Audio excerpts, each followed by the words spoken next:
নমস্কার। অধীরের করা এই মন্তব্যের পরে অনেকে অধীরকে বলছেন, তাহলে কি 2024-এর লোকসভা ভোটে বহরমপুর লোকসভা কেন্দ্রে তৃণমূল মুসলিম সম্প্রদায়ের জনগণদেরকে বোকা বানিয়ে রেখেছিল বলেই কি ভোট অঙ্কে বহরমপুর আসন থেকে অধীরকে হারতে হয়েছিল?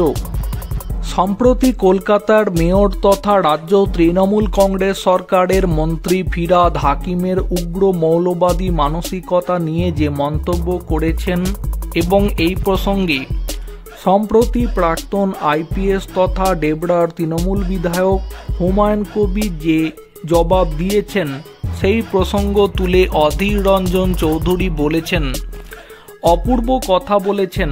অধীর জানান, খুব ভালো লেগেছে আজকে পুলিশ অফিসার হুমায়ুন কবিরের বক্তব্য, কোয়ান্টিটি নয় কোয়ালিটি চাই।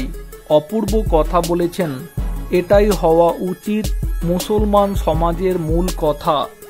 কার্যত ফিরহাদ হাকিমকে কটাক্ষ করে অধীর চৌধুরী বলেন, এরা নিজেদের ছেলে মেয়েকে কোটিপতি করবে, শিক্ষিত করবে, নাম না করে ফিরহাদের পরিবার পরিকল্পনা নিয়েও কটাক্ষ করেন অধীর। তিনি বলেন, ওরা তেমন যারা অন্যদের বাচ্চাদের বলবে মাদ্রাসায় যেতে, বলবে রিক্সাওয়ালা বানাও, সবজিওয়ালা বানাও, বোমা বাঁধানো শেখাও, আর নিজেদের ছেলে মেয়েদের ইংলিশ মিডিয়ামে পড়াবে।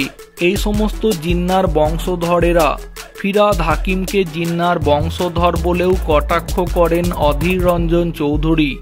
সংখ্যালঘুদের সংখ্যাতত্ত্ব তুলে ধরে হুমায়ুনের বক্তব্যের সমর্থনে অধীর বলেন, মৌলবাদীদের ভাষণ দিচ্ছে ওরা।